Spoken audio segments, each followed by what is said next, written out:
Hola, ¿qué tal? Mi nombre es Lorenzo Morales, soy el editor de investigaciones de la revista 070 y estamos hoy con Tamis Parrón, editor de una nueva revista amiga que es la revista Rosa de Brasil.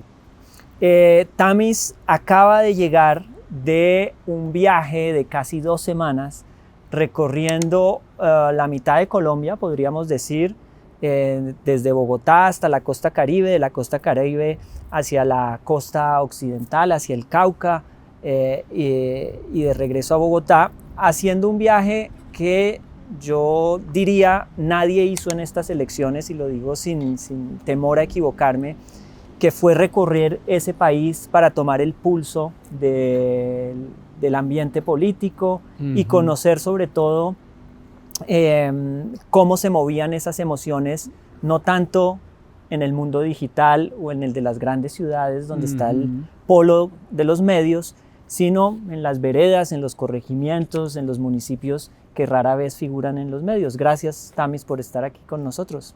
A ti, Lorenzo, y al equipo de 070 por el espacio, tanto para escribir el diario de un viaje electoral publicado en el sitio del 070, como para hablar contigo aquí hoy. Gracias.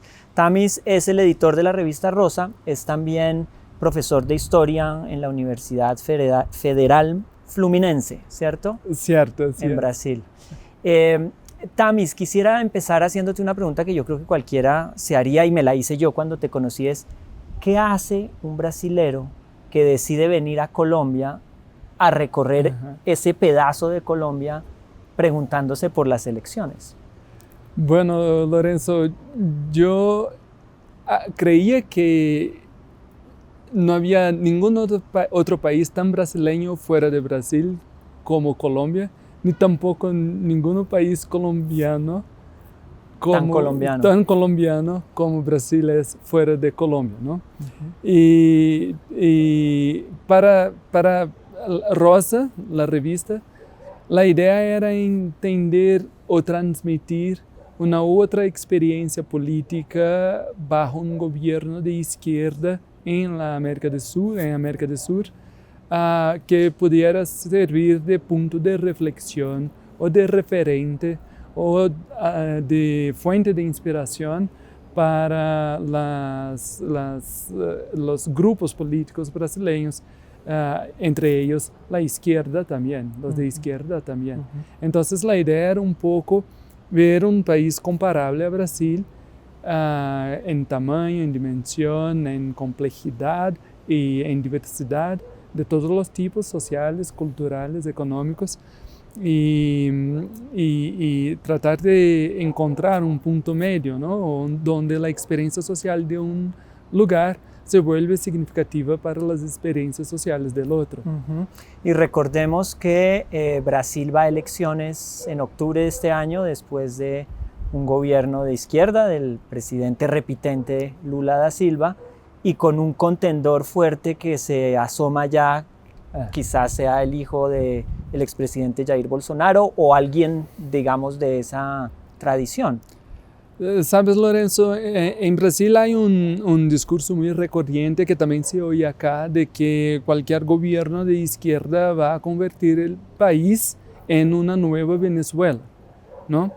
Y yo siempre tuve conmigo que el futuro de Brasil es mucho más Colombia que Venezuela en muchos aspectos. Y Colombia es también, hasta cierto grado, nuestro futuro respecto a las elecciones. Ustedes tenían elecciones ahora, en mayo, con gobierno de izquierda contra candidatos de la derecha, y es exactamente lo que va a ocurrir en Brasil, gobierno de izquierda intentando la reelección, pues en Brasil se puede, contra candidatos de extrema derecha. Entonces parece un único partido de dos tiempos. Y yo vine a ver cómo era el primero. De acuerdo. Cuéntanos un poco, Tamis, en este viaje de, como decía, casi 2 semanas, ¿qué te sorprendió de Colombia? Es la primera vez que venías, así que me imagino que había muchas expectativas, quizás anticipaciones, que no encontraste, que habías imaginado y que sí quizás confirmaste de tus presunciones anteriores? Entonces, una cosa que me sorprendió muchísimo acá en Colombia es que mis amigos y compañeros de Colombia que hoy viven en Brasil salieron del país en los años 90, al inicio de los años 2000. Tengo también amigos colombianos en Alemania que vivieron la misma experiencia. Y ellos me anticipaban una Colombia que creo que ya no existe como existía. La Colombia de hoy me pareció más estable, menos violenta, en que pese todos los problemas que sabemos que hay, que la que veía en los relatos de mis amigos colombianos que viven fuera del país. Y esto se da porque Colombia es un país en una transformación profunda y rápida, radical, yo diría, en los últimos 30 años. Colombia tiene un crecimiento de Producto Interno Bruto increíble y entre las economías grandes de América del Sur es la única que siempre ha estado entre los 5 primeros con tasas más altas de crecimiento del Producto Interno Bruto en los últimos 30 años. Entonces, si uno agrega esto año por año, es claro que el país cambia muchísimo. Entonces yo sentí una seguridad y vi carreteras en buen estado de conservación, lo que no esperaba desde Brasil. Y claro que, pero lo que yo buscaba acá, esta otra experiencia de movilización social bajo un gobierno progresista, esto lo encontré también y me sorprendió muchísimo. ¿Por qué no nos describes un poco tu itinerario? Que yo creo que eso también ayuda a entender qué tipo de Colombia viste. Bueno, yo llegué en Colombia el 17 de mayo, Bogotá. Me quedé acá 3 días para entender la geografía de la memoria política de la ciudad y un poco de las movilizaciones acá. Y también para hacer contactos con personas que pudieran ayudarme en el itinerario por los territorios. Después fui de avión hasta Barranquilla y ahí me alquilé un coche, nuestra heroica Onix blanca LT. y de coche visitamos municipios que son clasificados por el Estado cubano como de tipo 6, que son los municipios más chicos en términos de población y de recaudación fiscal en el país. Y entonces pasamos por Aracataca, en Magdalena, después San Jacinto, Bolívar, después Buenavista, Córdoba, y ahí en la carretera hacia el sur paramos en Medellín y en Cali, pero más para descansar que para investigar. Y después fuimos a Cauca, donde estuvimos en Puracé, y después en un municipio chico que se llama Caloto, cerca de Santander de Quilichao. Y este viaje no hice solo, es bueno decirlo. Fui yo y fue también un fotógrafo colombiano que hoy vive en Alemania, Marcelo Londoño, y así juntos hicimos el itinerario produciendo no solamente textos, reportajes textuales, sino también un repertorio de imágenes y vídeos bastante diversificado, plural. Sí. Este viaje lo hicieron, obviamente el viaje lo terminan prácticamente el día de la elección en la primera vuelta, donde ya sabemos los resultados, una ventaja de 3% del candidato de la Espriella sobre el candidato, digamos, que apoya al presidente actual. Quería preguntarte si en tu recorrido y en tus conversaciones con esos líderes políticos locales y simplemente gente del común, ¿leíste ese resultado o por el contrario, como a muchos, te sorprendió?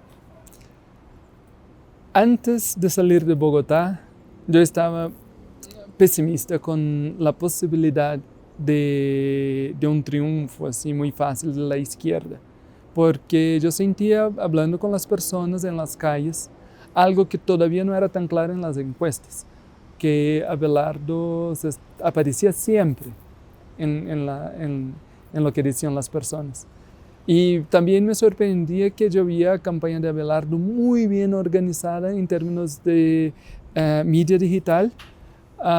Y cuando yo iba a las protestas o a los encuentros de las movilizaciones populares en la Plaza Bolívar, y aparecía incluso algún ministro del gobierno Petro, yo no veía no veía influencers ahí, no veía el tratamiento digital de aquella experiencia.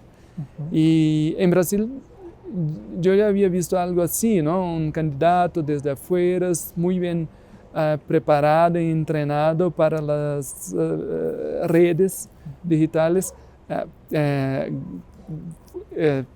tener un desempeño estupendo en las elecciones.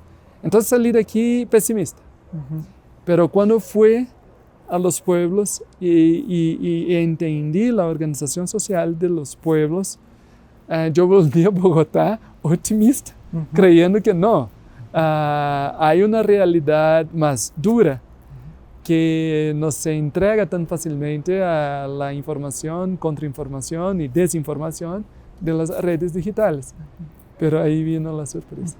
Yo creo que en los últimos años hemos visto varios ejemplos de ese desfase de la lectura que uno puede hacer de un contexto a través de las redes sociales y la realidad que en realidad está ocurriendo en el terreno. Por eso creo que tu viaje tiene mucho valor. Tú nos hablabas y nos contabas antes de esta conversación que te llamó la atención cómo, aunque había una base social organizada, sin embargo, muchos de las personas que tenían quizás un perfil claramente definido hacia el voto, o bien a la izquierda o bien a la derecha, te sorprendían en las conversaciones porque tenían un voto contrario a lo que se esperaba. ¿Cómo se explicaban estas personas por su elección y su voto? Tú puedes leer una biblioteca entera, ella no te entregará, no te dará lo que te da un viaje. Estando ahí, sobre el terreno, hablando con las personas, tú ves cosas que los libros no son capaces de traducir, transmitir, capturar.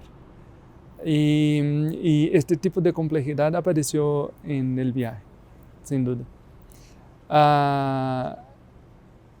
Me sorprendió siempre ver a una persona sin recursos, dinero para sobrevivir, a apoyar a Abelardo.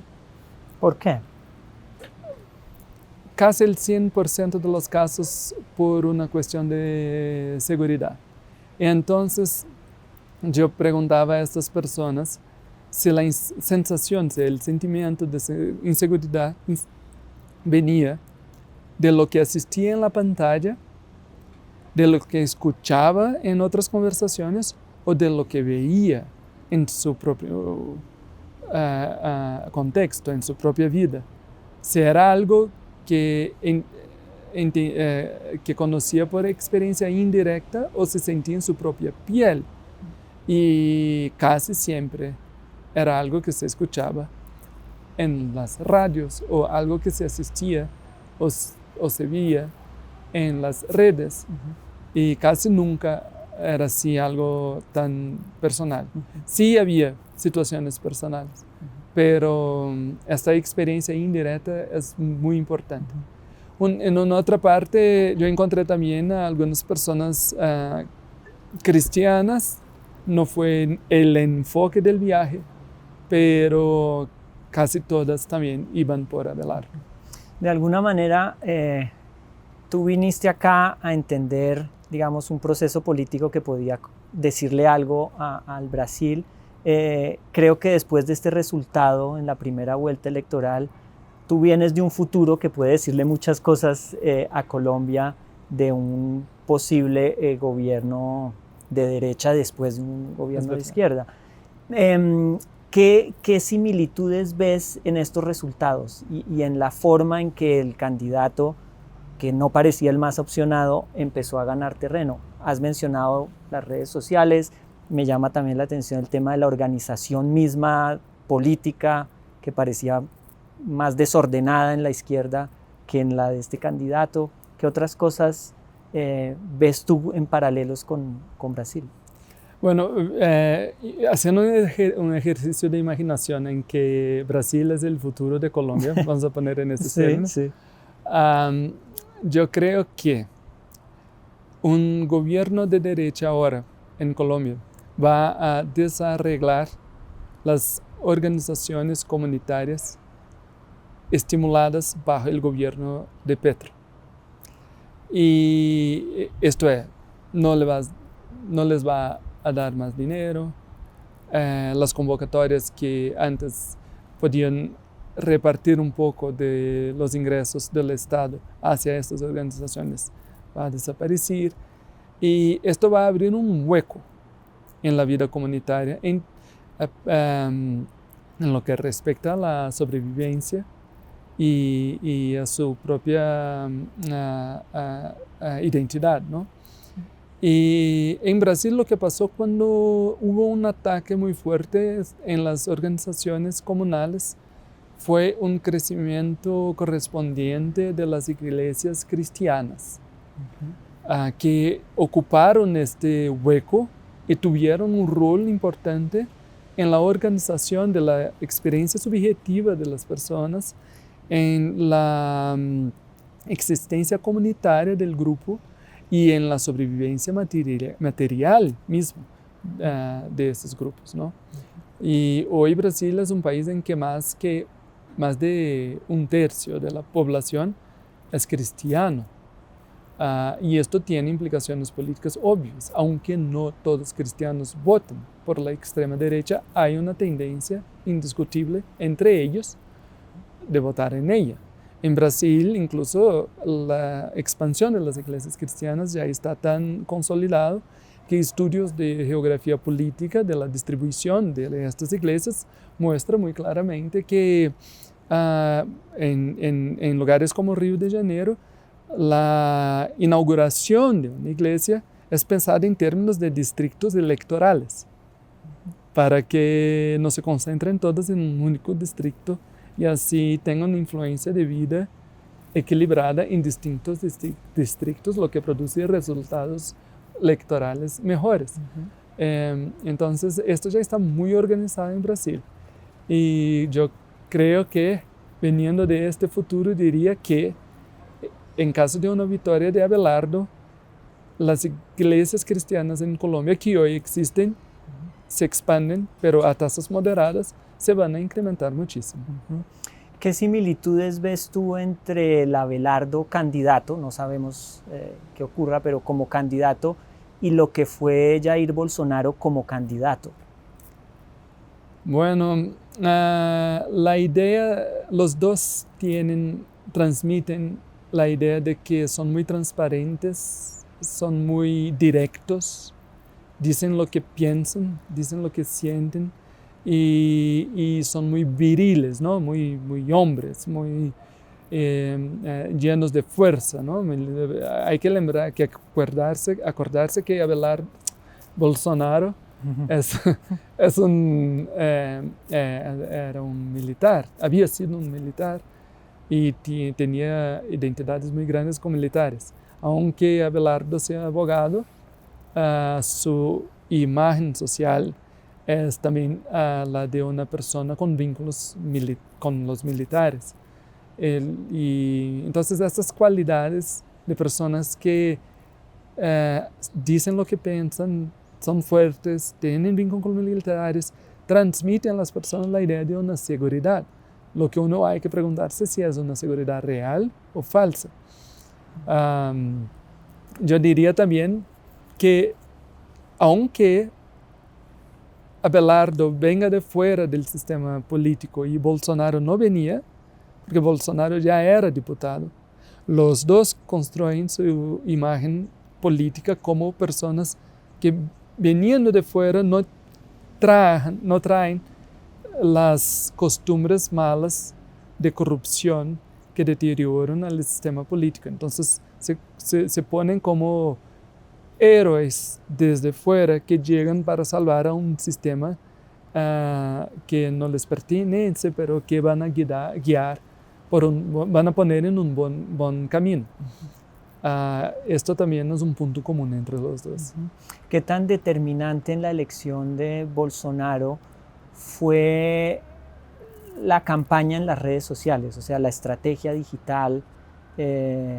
Y si ves alguna similitud, aunque tu viaje fue justamente en el terreno, no fue un viaje digital, con la campaña de Abelardo y también con la campaña política física en estos territorios que recorriste. Antes de salir de Bogotá, yo estaba impresionado con esta otra realidad, la digital, que no era exactamente la de las calles. Y en mi último día aquí, yo tuve una conversa con Alberto Cienfuegos, que es un estratega del Pacto Histórico, y le preguntaba qué estaban haciendo en Bogotá, porque Bogotá tiene un peso electoral enorme que no hay en Brasil. En Brasil no hay esto, una ciudad con este peso. Y entonces Cienfuegos me decía, bueno, en la zona sur de la ciudad vamos de puerta en puerta, en la zona norte aliados y amigos nuestros van a hacer algunas campañas digitales. Y esto me sorprendió porque no se le terceriza, no se le entrega a un aliado algo tan importante como una campaña digital. Y después de todo, cuando yo vine, estaba con un equipo también del pacto en un encuentro con los observadores internacionales. La cuestión digital apareció muy fuerte, ¿no? Porque Abelardo había vencido, se había ganado la primera vuelta, y ahí todos se preguntaban cómo. Y la respuesta inmediata era la campaña digital. Y después de esto yo pregunté a una persona del partido quién era el coordinador digital del Pacto Histórico, y esta persona me contestó, no tenemos. Entonces, esto me sorprendió muchísimo. Son personas que trabajan así, pero que no están entrenadas y que están ahí como directores en un rol formalizado, lo que es impensable en una campaña hoy en día. Entonces, yo creo que eso fue un gran equívoco. En Brasil, el manejo de la comunicación digital de Bolsonaro siempre fue muy fuerte. La derecha se adelantó a la izquierda en esto. Y después la izquierda buscó recuperar el terreno, recobrar el terreno. Pero fue poco a poco, paso a paso, y le costó muchísimo y le cuesta hasta hoy. Hasta hoy la izquierda no lo hace tan bien como la derecha, pero mejoró mucho. Y me parece que Colombia estaba como que la izquierda brasileña 4 años antes, o más un poco. Lo que me sorprende en esto todo es que hay una Brasilondia. Hay un país que está por toda parte, pero no está en lugar ninguno, y que es la esencia de los dos, porque estos dos países son muy próximos. Pero los políticos de Colombia no se apropian tanto de las experiencias que pasan en Brasil, y ni tampoco los brasileños de las que pasan en Colombia. Pero si todos tuvieran pasaporte para visitar Brasilombia, la historia sería diferente. Ok. Eso que decías digamos, de la falta de una estrategia cohesionada en el pacto histórico, en las elecciones, me hace pensar un poco en todo lo que ha sido incluso la estrategia de comunicación del gobierno actual, donde parece que el presidente administra su cuenta de X, a veces de manera un poco espontánea, alocada, sin que haya verdaderamente la idea de que hay un jefe de comunicaciones o una estrategia de comunicación muy planeada. Me da la impresión que en la campaña quizás se trasladó esa esa misma lógica Así es. que no hay... Es lo que te decía, yo estaba muy preocupado con los resultados electorales cuando estuve en Bogotá. Pero cuando yo fui a los territorios, yo tuve una otra sensación, porque ahí lo que percibí yo, que en los pueblos donde las asociaciones están llenas de vida, tienen conexión con el gobierno, esta red local crea una especie de protección contra la desinformación digital. La desinformación digital tiene mucho impacto sobre las personas que viven sueltas como pájaros, los individuos, personas como yo, o quizás como tú, y personas que están ahí en las calles trabajando por sí mismas, que no están en asociaciones, que creen que merecen lo que ganan, o que se trabajan bien y con buena disciplina van a tener lo que desean. Personas que creen que todo lo que resulta para ellas es fruto de su propio esfuerzo. Esas personas son muy vulnerables a las campañas digitales. Las personas que están organizadas de otra forma, podemos hablar de esto ahora cuando hablaremos de los pueblos, esas personas no están tan vulnerables porque conversan, hablan, entienden lo que pasa en su propia vida cuando se asocian. Y las redes digitales, las medias digitales no les ofrecen una sustitución a altura tan buena cuanto a esta experiencia de colectividad. ¿Entiendes? Sí. Y ahí esas personas están más protegidas. Entonces, cuando yo volví a Bogotá, volví convencido de que la vida vivida, la realidad asociativa, era más fuerte que la dinámica disociativa de las redes. Okay. Pero, y es más fuerte en esas localidades.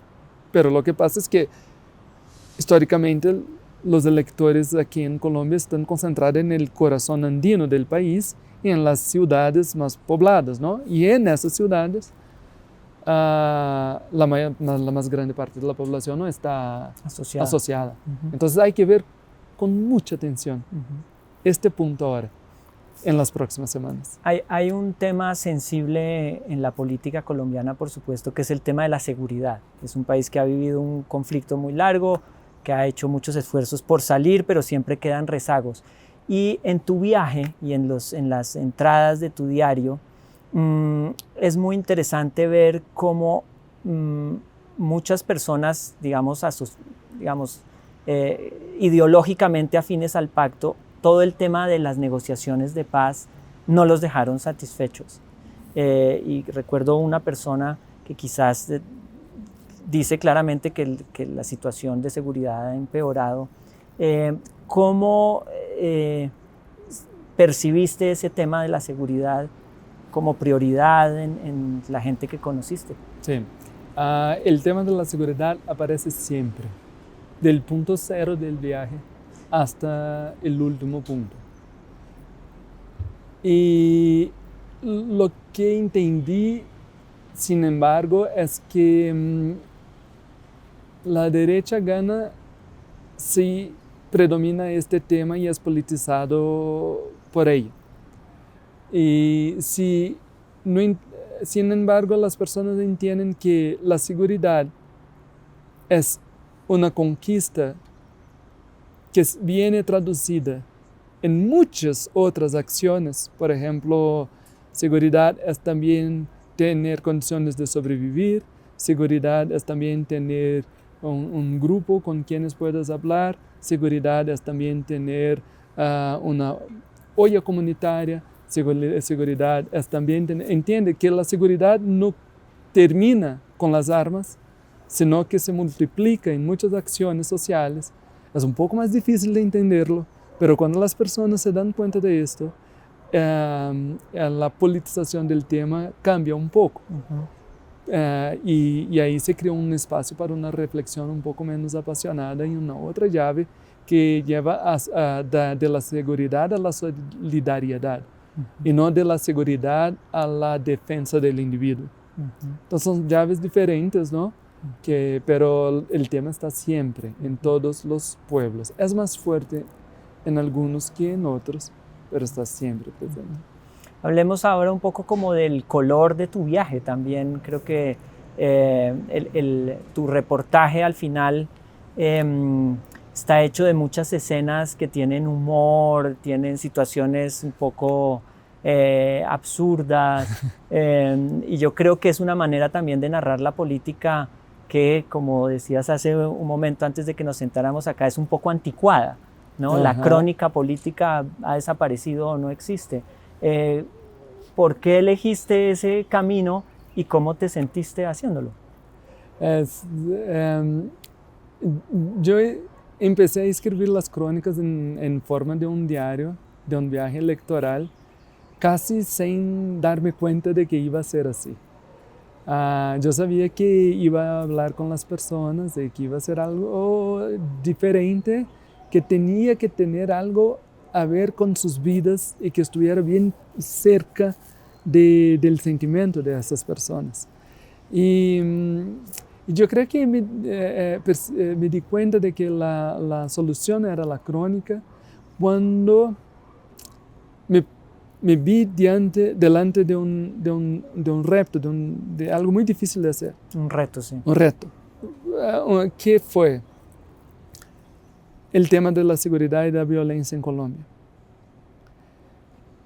Yo percibía que el tema era universal y que era un lugar común, pero al mismo tiempo el dolor y el sufrimiento de la persona eran intraducibles e inaceptables que aquello existiera.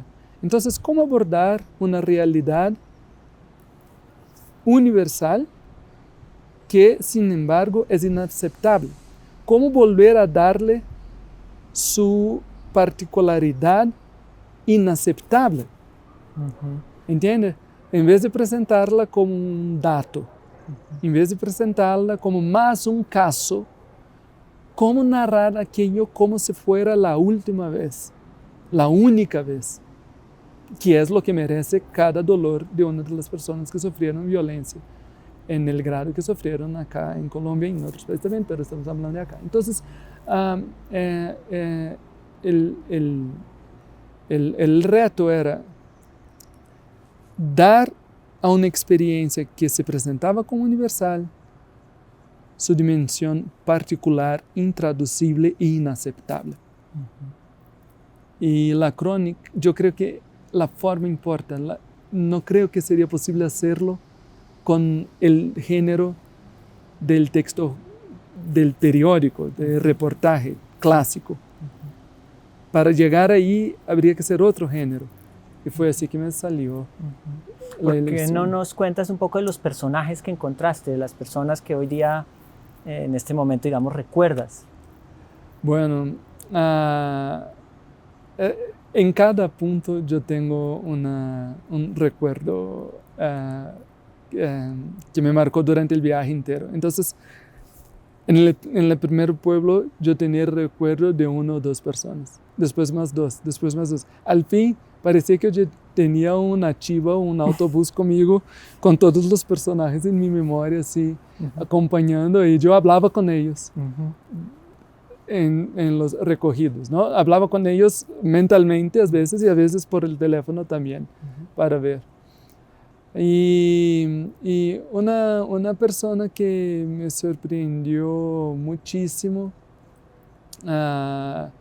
es Isadora Cruz, que es una NASA de Cauca, y ella me sorprendió por su capacidad de entregarse en el momento a una historia, a una situación. Fue la persona que nos recibió en Popayán y que vive en Caloto y que en un corregimiento de Caloto y que hizo todo para que todo ocurriera bien, así. Es una persona que me marcó por eso, por su disponibilidad de ayudar, ¿no? Pero más allá de Isa, me marcaron los personajes atípicos. Los personajes que yo pensaba que iban a hacer algo, me salieron al revés. Sí. Te reuniste con muchos políticos de pueblo. Con muchos políticos de pueblo también. Entonces, empiezo por una personaje que es María, y ella es artesana, presidenta de una asociación y madre de 3 niñas, a quien llama Marcela. Y lo que me llamó la atención ahí, esto fue en San Jacinto, es que, bueno, es una persona que es muy humilde, es presidente de una asociación y tenía todo el perfil de ser una persona que votara por la izquierda, pero votaba o pensaba votar, no sé si votó, pensaba votar en la derecha, en Abelardo. Y situaciones así en que yo pienso que voy a encontrar algo y encuentro otra cosa, cambian el viaje. Porque después de eso, elaborando y tratando de entender esa información, yo fui al comité electoral municipal de Abelardo en San Jacinto, porque quería oírles, ¿no? Claro. Sobre, bueno, aquí tengo una persona que de una asociación, es muy humilde y quiere votar en Abelardo, y quiero entender cómo ustedes ven, qué mensaje ustedes tienen. Y era por el tema de seguridad. Los pobres votan de nosotros porque quieren seguridad, la seguridad que la izquierda no les da, pero ahí entra la concepción de seguridad de que hablamos hace poco. Pero lo más importante en este momento fue que en el comité de Abelardo, todo el equipo que dirigía el comité era del partido de Paloma, era del Centro Democrático. Y ahí uno empieza a entender los desplazamientos ocultos y silenciosos de la política que al fin van a cambiar todo, ¿no? Y esto se notaba también en los espacios políticos formales.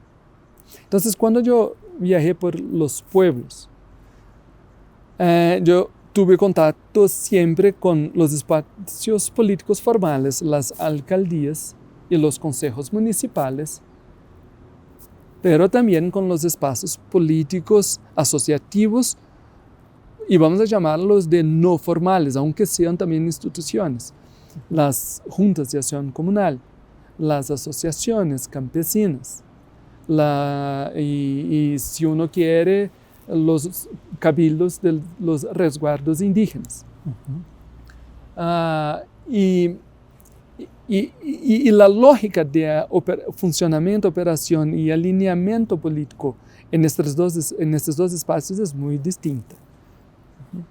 Me parece muy interesante este personaje que mencionas, esta mujer, porque quizás es donde se explica el resultado de esta primera vuelta, que mucho voto que se aseguraba para un candidato terminó en otro candidato. Exacto.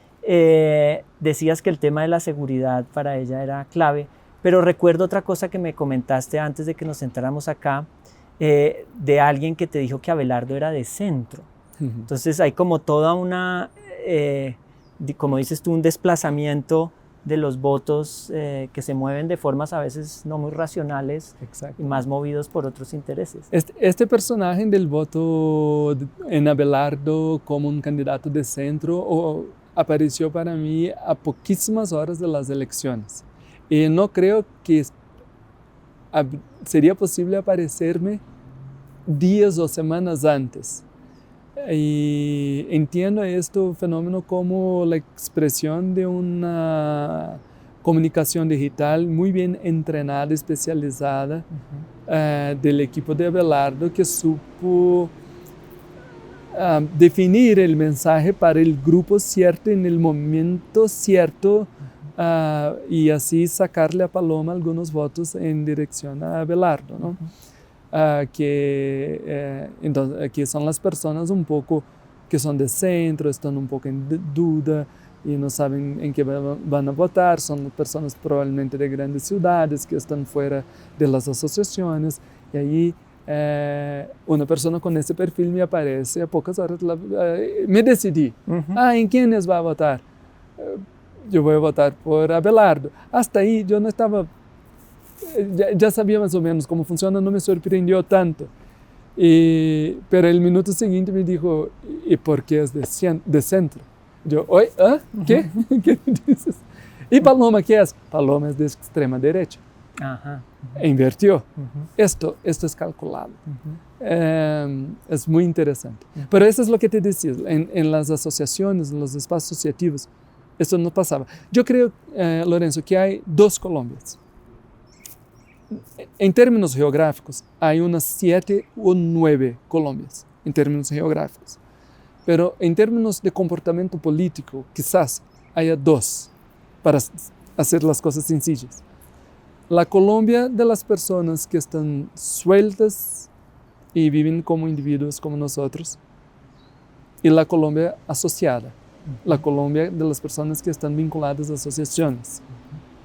Y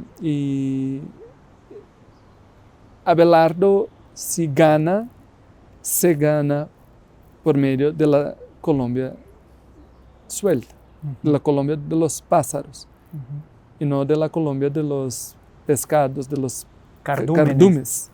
¿No? Okay. Quería cerrar esta conversación preguntándote por digamos, quizás el hecho noticioso más protuberante después de los resultados, que fue el mensaje del presidente Petro desconociendo los resultados y, más que eso, insinuando la posibilidad de un fraude. Eso es una historia que ustedes conocen bien en Brasil. Y que no terminó bien. Y que no terminó bien. ¿Qué lectura haces tú o cómo interpretas esa salida del presidente y luego de su candidato, digamos, siguiendo el mismo libreto? Es un error. Uno, porque no hubo fraudes que cambiaran el resultado, que es lo que importa. Un poco de manipulación aquí o ahí puede haber, siempre, en cualquier país, ¿no? Pero lo que está en juego aquí hubo en una escala que cambia. Y esto no hubo. Entonces es un error. Es un error también porque yo creo que la izquierda ahora, si quiere ganar, hay que trabajar en las personas del centro de las grandes ciudades. Yo creo que en los pueblos, donde están organizadas, las personas van a salir. Y hablando con las personas que encontré, me dijeron hoy, por ejemplo, el día 21, la regla es nadie en casa. Todos salen a votar. Nadie se queda. Es un grito de guerra casi, ¿no? Y lo que pasa es que esta Colombia no tiene el peso demográfico de la otra. Entonces, la izquierda hay que saber ganarse este medio punto ahí de las ciudades grandes. Y para hacerlo, hay que ser moderado y un discurso de fraude despierta justamente en estas personas que tanto necesita la izquierda, el temor de un autoritarismo en estilo venezolano, qué sé yo, de alguien que quiere perpetuarse en el poder, cueste lo que cueste, ¿no? Y esto es un gran error. El otro error es que yo he escuchado mucho a las personas que no iban a votar en Paloma, que no querían votar en un títere, en una persona que es una especie de sombra de una otra más grande. Y cuando Petro dice en algo... En el caso de Paloma, hacia títere Uribe, de Uribe. El títere de Uribe. Exactamente, gracias. Y ahí, en el caso de lo que pasó en estos últimos días, es que si Petro dice eso, Cepeda no hay que decirlo, porque las personas empiezan a considerarle también un títere de otra persona. Entonces, claro, su base se moviliza. Pero la cuestión ahora no es esta. La cuestión son los que están en el medio punto. Estas personas, ese 5 o 10% de colombianos, van a decidir el futuro del país del 21. Y es por ella que hay que luchar, ¿no? Entonces hay que saber lo que decir al corazón de esas personas. También haciendo un poco de futurología, vienen estas 3 semanas de mucha intensidad en la medida en que la izquierda hará todo lo posible por remontar su resultado. ¿Qué crees que pueda pasar en términos políticos o en términos también de una izquierda que está muy asociada, que hay movilización social? ¿Qué puede pasar? Bueno, espero que los movimientos de izquierda entiendan la importancia de estas personas todavía indecisas y que hagan el juego el más, al mismo tiempo, intenso y moderado posible. Porque si las movilizaciones estallan, explotan, esto es entregar el partido para velar. Entonces, esto es lo que no puede pasar. Si va a pasar o no, no sé, porque las cosas son un poco incontrolables, ¿no? Pero yo diría esto, que la gramática del estallido, que fue tan importante en 21 para elegir a Petro, funcionó porque la izquierda estaba en la oposición. Si esta gramática es empleada ahora en que el gobierno es de Petro, produce el resultado contrario, ¿entiendes? Entonces no es el momento. En Brasil tuvimos también un estallido en 2013 y el resultado fue, algunos años después, Bolsonaro. Porque el gobierno que en aquel tiempo era de izquierda. Entonces yo creo que esta es la gramática que no se puede emplear ahora. Sí, sabiendo que es la gramática con la que más cómodo se siente el presidente. Ha sido un presidente que convoca marchas, que dice que en la calle es donde se ve el apoyo popular, así que quizás va a ser difícil para él controlar ese impulso, ¿no? Va a ser difícil controlar ese impulso, pero de nuevo es una gramática que funciona como un espacio de resistencia a un gobierno. Contestatario. Exactamente. Y cuando ella es empleada por el oficialismo, no funciona tan bien. Y de nuevo, asusta a las personas de quienes se puede ganar votos ahorita. Entonces, sí, una pregunta que de pronto puede que no te parezca un poco extraña, pero ¿qué debería hacer en este momento y de cara a las 3 semanas que vienen el candidato Abelardo de la Espriella y qué debería hacer el candidato Iván Cepeda, si tienes alguna idea?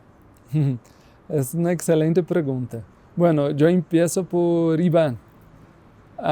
Yo creo que Iván hay que hablar a estas personas que no están asociadas y confiar en su base asociada. Su base asociada va a votar por él y ya está. Pero las personas que no son, las personas que viven de las aplicaciones de la economía digital, que están en las calles, que están haciendo su rebusque, a estas personas hay que hablarles de cerca, ¿sabes? Y encontrar la manera de hablarles. Yo creo que está ahí. El futuro de las elecciones está ahí para él. Iván Cepeda. Y para Abelardo, yo creo que él ya encontró lo que necesita, ¿no? Que es la politización radical del tema de la seguridad y esto él ya está haciendo bien y va a seguir haciéndolo hasta el fin porque es lo que está atrayendo los votos. Entonces yo creo que él ya tiene su fórmula. Es más difícil para Iván, yo creo, porque Iván tiene que cambiar y cambiar muchas cosas. Hablábamos de esto también, ¿no? Iván, tú decías, bueno, los debates, ¿van o no van a ocurrir? Iván no quería debates, ahora va a querer. Ahora los necesita desesperadamente. Iván leía sus discursos, ahora va a hablar con el corazón. para llegar más fuerte en las personas. Entonces es Iván que hay que cambiar. Lo que no sabemos es si las personas están preparadas para ver un candidato cambiar en el curso de la campaña y aún creerle en él como una persona coherente, ¿no? Y que sea transparente. Iván lo es, pero lo que importa no es lo que él es, sino lo que las personas piensan. Perfecto. Bueno, Tamis, muchas gracias por esta conversación. Gracias. Esperamos muy pronto poder hacer otros proyectos en conjunto con la revista Rosa y que sea una alianza de larga data. Gracias. Bueno, invito a todos a la lectura de los diarios de Un Viaje Electoral, que está en portugués en la revista Rosa, en español aquí en 070, y que esperamos que otras acciones como estas, tenemos las elecciones en Brasil en octubre y ya hago aquí la invitación para que ustedes envíen a alguien ahí y hagamos algo así como hicimos ahora. Perfecto. Muchas gracias. Gracias. Bueno.